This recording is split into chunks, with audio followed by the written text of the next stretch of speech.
Vous êtes debout dans votre jardin à observer les oiseaux, mais les oiseaux ne regardent pas le même jardin que vous. Ce qu'un oiseau voit lorsqu'il pose son regard sur votre jardin, sur vos mangeoires, sur le cardinal perché sur la branche de l'érable, sur les fleurs le long de votre clôture, est si différent de ce que vous voyez que qualifier cela du même jardin est presque trompeur. Il existe un monde superposé au monde, vous savez. Des couleurs qui n'ont de nom dans aucune langue humaine parce qu'aucun être humain ne les a jamais perçues. Des motifs sur les plantes qui vous semblent ordinaires et qui s'affichent comme une enseigne au néon pour chaque oiseau qui passe. Une carte de navigation inscrite dans le ciel dans une langue que vos yeux n'ont jamais eu le matériel nécessaire pour déchiffrer. Et les oiseaux dans votre jardin lisent tout cela chaque matin pendant que vous étiez là à croire que vous regardiez tous les deux la même chose. Bienvenue dans le langage secret des oiseaux. Abonnez-vous avant de partir parce qu'aujourd'hui nous allons quelque part de véritablement extraordinaire, à l'intérieur de l'expérience visuelle d'un oiseau sauvage. Pas métaphoriquement, littéralement. Ce que les neurosciences et l'optique nous disent réellement sur le monde que vos oiseaux habitent chaque jour, et à quoi ressemble votre jardin, vos mangeoires, et même les oiseaux eux-mêmes vus de l'autre côté de cette expérience. Restez jusqu'à la fin parce que ce que nous abordons dans la dernière partie change la façon dont vous comprenez chaque oiseau que vous avez jamais observé, et c'est la partie qui prend le plus de temps à être pleinement assimilée. Numéro 1, la quatrième couleur que vos oiseaux peuvent voir et que vous ne pouvez pas. Commençons ici parce que tout le reste repose sur ce fondement. Les êtres humains sont des trichromates. Nous percevons les couleurs grâce à 3 types de cellules photoréceptrices sensibles aux longueurs d'onde du rouge, du vert et du bleu. Toute notre expérience de la couleur, chaque coucher de soleil, chaque cardinal rouge, chaque feuille verte, est construite à partir de combinaisons de ces 3 signaux. Les oiseaux sont des tétrachromates. Ils possèdent 4 types de cellules photoréceptrices. Le 4e type est sensible à la lumière ultraviolette, des longueurs d'onde plus courtes que l'extrémité violette de ce que les humains peuvent voir, complètement invisible pour nous sans équipement. Il ne s'agit pas d'une différence subtile dans la richesse de la perception des couleurs. C'est une dimension entièrement supplémentaire d'information visuelle à laquelle les oiseaux ont accès et que les humains n'ont tout simplement pas. Des chercheurs de l'université de Lund en Suède étudiant la vision des couleurs chez les oiseaux ont documenté que l'ajout du canal UV n'étend pas seulement le spectre visible aux oiseaux. Il crée des couleurs entièrement nouvelles, des combinaisons d'UV et de longueurs d'onde visibles qui produisent des expériences sans équivalent humain. Il n'existe de nom pour ces couleurs dans aucune langue parce qu'aucun être humain ne les a jamais perçues. Lorsque votre mésange regarde votre jardin par un matin clair, elle voit une version de ce jardin qui inclut des couleurs et des contrastes totalement absents de votre expérience de la même scène. La neige blanche en hiver n'est pas blanche pour un oiseau. Elle réfléchit la lumière UV et se lit comme quelque chose d'entièrement différent. L'écorce pâle d'un bouleau contient des motifs réfléchissants UV qui la rendent visuellement complexe pour un oiseau d'une façon qui vous semble unie et uniforme. Voici ce qui importe le plus. Vous n'avez jamais vu votre jardin, pas la version qui existe réellement. Vous en avez vu une version, la version à 3 canaux accessibles aux yeux humains, mais le jardin tel qu'il se présente vraiment dans le monde, avec son spectre complet d'informations visuelles, n'a été visible que pour les oiseaux. Numéro 2. À quoi ressemble vraiment le cardinal aux yeux des autres cardinaux? C'est celui que la plupart des gens trouvent le plus difficile à croire lorsqu'ils en prennent connaissance pour la première fois. Vous regardez un cardinal rouge mâle et vous voyez quelque chose d'extraordinaire. Le rouge est si vif qu'il semble presque artificiel. Un rouge qui paraît peint plutôt que naturel. Si saturé qu'il accroche votre regard à 12 mètres de distance. Vous pensez voir le cardinal dans toute son intensité. Vous ne le voyez pas. Le plumage rouge d'un cardinal rouge mâle réfléchit la lumière ultraviolette selon des motifs invisibles à l'œil humain. Pour un autre cardinal, ou pour tout oiseau doté d'une vision tétrachromatique, le cardinal mâle paraît substantiellement plus vif, plus complexe et plus dramatiquement marqué que ce que vous voyez. La composante UV de son plumage ajoute une couche d'information visuelle entièrement absente de votre expérience de son apparence. Des recherches publiées dans la revue Behavioral Ecology portant sur les cardinaux rouges ont révélé que les femelles utilisent la composante UV réfléchissante du plumage des mâles dans le choix du partenaire. La luminosité UV chez un mâle est un signal fiable de santé, de résistance aux parasites et de qualité génétique. Les femelles ne choisissent pas simplement le mâle le plus rouge. Elles choisissent le mâle qui obtient le meilleur score dans une dimension de l'apparence que vous ne pouvez pas percevoir du tout. Le cardinal que vous observez depuis des années, celui dont la couleur vous arrête encore en plein mouvement quand il se pose sur la mangeoire, est encore plus spectaculaire que vous n'avez jamais pu le voir. Ce que vous ressentez comme un émerveillement n'est en réalité qu'une version réduite de ce qu'il est vraiment. Et cela s'applique à tout votre jardin. Le roselin avec son lavis framboise, le chardonneret dans son jaune de reproduction, Le merle bleu avec son dos électrique. Chaque oiseau que vous avez jamais trouvé beau l'était dans une dimension au-delà de ce à quoi vous pouviez accéder. Vous avez admiré l'ombre de ce qui était réellement là. Numéro 3. La carte invisible inscrite sur les fleurs de votre jardin. Si la vision UV des oiseaux ne concernait que le plumage, ce serait déjà extraordinaire. Mais elle s'étend à quelque chose qui change la façon dont vous percevez l'ensemble de votre jardin. Les fleurs dans votre jardin, les échinacées, les rudbeckies, les astées indigènes, la vigne trompette, ont un aspect aux yeux humains et un aspect complètement différent aux yeux d'un oiseau. Sous la lumière UV, de nombreuses fleurs révèlent des motifs totalement invisibles à l'œil nu. Des lignes qui pointent vers le centre de la fleur, des anneaux qui mettent en valeur le pollen, des zones contrastées qui indiquent exactement où le nectar est disponible. Pour un oiseau, votre jardin est couvert de panneaux de signalisation. L'échinacée jaune d'apparence ordinaire que vous taillez en automne n'est pas ordinaire pour un colibri. Elle a des indications imprimées dessus dans un spectre de couleurs que le colibri peut lire et que vous ne pouvez pas. La rudbeckie qui vous semble avoir un simple cœur sombre arbore un motif UV qui fonctionne comme un marqueur d'atterrissage, guidant l'oiseau précisément vers la récompense. Des chercheurs de l'université Queen Mary de Londres étudiant les motifs UV dans les fleurs et leur relation avec le comportement des pollinisateurs ont conclu que les guides UV, appelés guides nectarifères, sont parmi les signaux visuels les plus précisément fonctionnels de la nature. Ils ont évolué spécifiquement pour être visibles au système visuel des animaux qui les pollinisent, ce qui ne nous inclut pas. Cela signifie que les plantes indigènes que vous avez mises dans votre jardin, celles que vous avez plantées pour les oiseaux et les pollinisateurs, communiquent avec chaque oiseau qui leur rend visite dans une langue que vous ne pouvez pas entendre. Elles disent « Viens ici précisément. Pose-toi ici exactement. La récompense se trouve à cet endroit précis. » Et chaque colibri, chaque chardonneret, chaque paruline qui passe par votre jardin lit cette communication couramment. Votre jardin est plus informatif que vous ne le saviez, plus directionnel, plus vivant de communication. Vous ne voyez simplement pas les messages. Numéro 4. Comment les oiseaux voient le champ magnétique de la Terre. C'est là que nous passons de l'extraordinaire à quelque chose que la plupart des gens mettent un moment à pleinement absorber.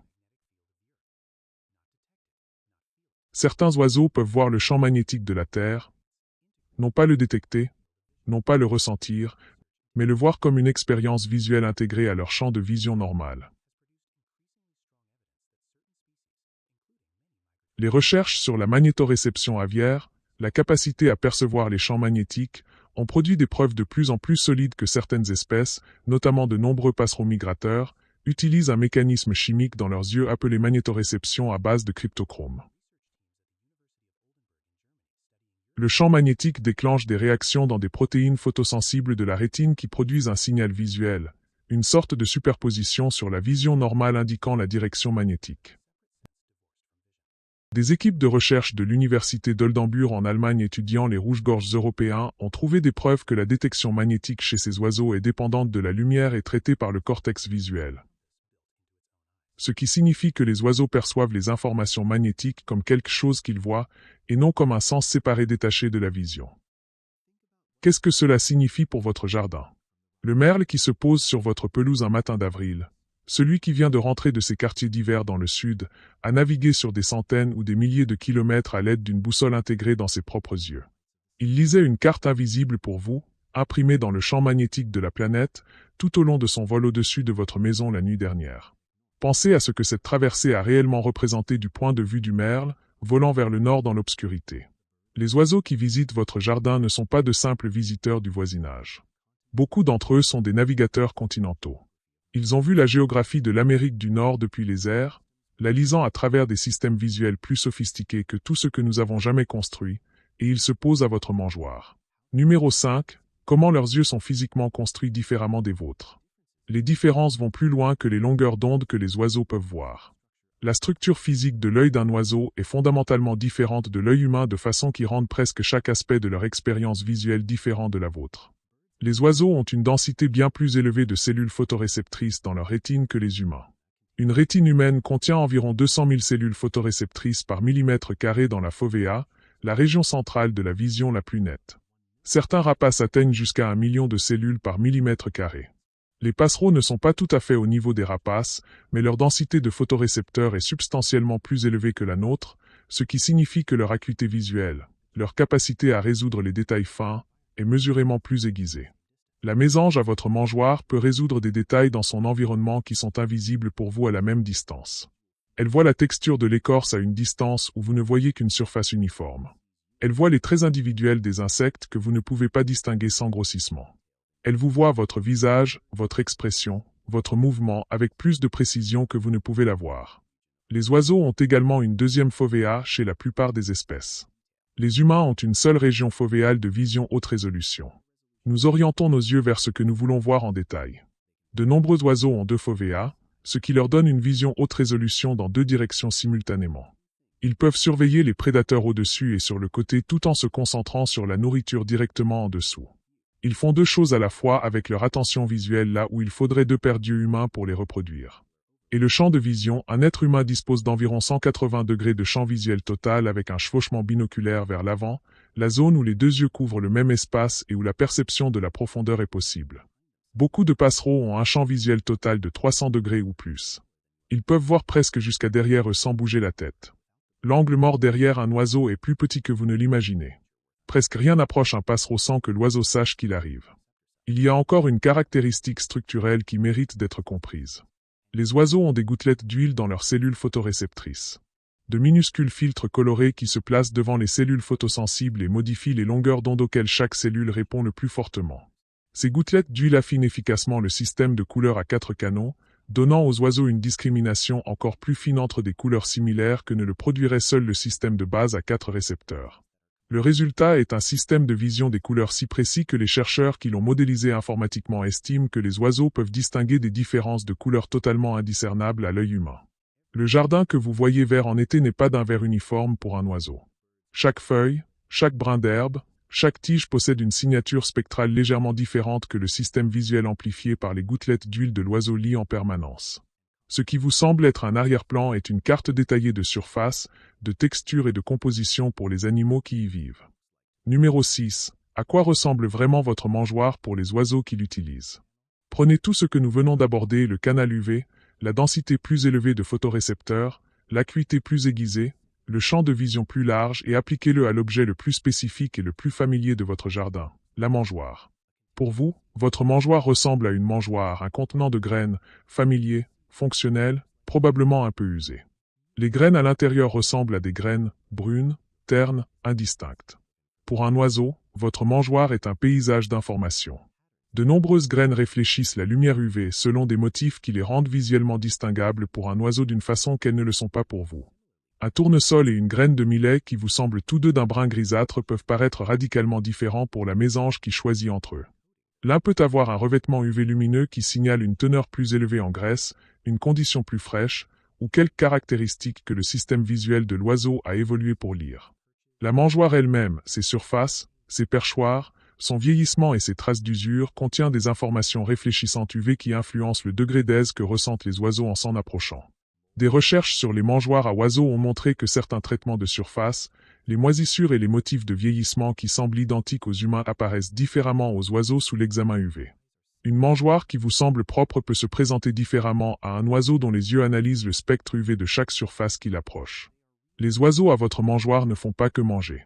Ils lisent la mangeoire comme vous parcouriez un menu, évaluant le contenu, la qualité, la fraîcheur à travers un système visuel bien mieux équipé pour cette évaluation que tout ce que vous pouvez faire avec vos yeux. Voici une implication pratique de tout cela. Lorsque vous mettez des graines fraîches au lieu de vieilles graines, vous ne voyez peut-être pas grande différence. Les oiseaux, eux, la voient. Lorsque vous posez une mangeoire propre plutôt qu'une dont les surfaces commencent à vieillir et à se couvrir de moisissures, vous ne remarquez peut-être pas grand changement d'apparence. Les oiseaux, eux, le remarquent. Les informations visuelles qu'ils recueillent à votre mangeoire chaque matin sur la qualité de ce que vous fournissez sont bien plus détaillées et précises que tout ce que vos yeux peuvent vous dire du même dispositif. Les oiseaux qui reviennent sans cesse à votre mangeoire ne le font pas aveuglément. Ils le font parce que l'évaluation visuelle qu'ils effectuent à chaque approche leur indique que c'est une bonne source, entretenue par une présence fiable, avec des graines qui se lisent comme fraîches et appropriées. Vous avez été soumis à un contrôle qualité que vous ne saviez pas être en train de subir, mené par des yeux meilleurs que les vôtres, chaque jour. Numéro 7. À quoi vous ressemblez aux yeux des oiseaux de votre jardin? La peau humaine réfléchit la lumière UV. Pas uniformément et pas de façon que nous pouvons voir ou contrôler, mais selon des motifs visibles pour les oiseaux dotés d'une vision tétrachromatique. Votre visage, vos mains, vos bras lorsque vous vous déplacez dans le jardin ne sont pas pour un oiseau les mêmes teintes de peau atténuées qu'ils vous paraissent dans le miroir. Des chercheurs étudiant la réflectance UV de la peau humaine dans le contexte de la vision des oiseaux ont documenté que différentes carnations, l'exposition au soleil, et même l'utilisation de certains écrans solaires ou crèmes hydratantes modifient la signature UV de la peau humaine de façon qu'un oiseau peut détecter et que nous ne pouvons absolument pas percevoir. La personne qui a jardini au soleil tout l'été paraît visuellement différente en UV pour les oiseaux que cette même personne au début du printemps. Les mains qui remplissent la mangeoire ont une signature UV que les oiseaux à cette mangeoire ont vue chaque fois que ces mains sont apparues. Cela ajoute une couche à tout ce que nous avons abordé sur cette chaîne concernant la reconnaissance individuelle chez les oiseaux. Lorsqu'une mésange vous reconnaît spécifiquement, lorsque son système mémoriel supprime la réponse de menace pour vous et non pour votre voisin, une partie de ce qu'elle reconnaît est une signature visuelle qui inclut des composantes UV que vous ne pouvez pas voir en vous-même. Les oiseaux savent à quoi vous ressemblez dans une dimension de votre apparence qui vous est entièrement invisible. Vous avez un visage UV. Les oiseaux le voient depuis tout ce temps. Il y a quelque chose qui mérite d'être contemplé à la fin de tout cela. Vous avez entretenu ce jardin. Vous avez rempli les mangeoires et gardé l'eau fraîche et planté les fleurs indigènes et installé les nichoirs. Vous avez fait tout cela dans une version du monde accessible à vos yeux.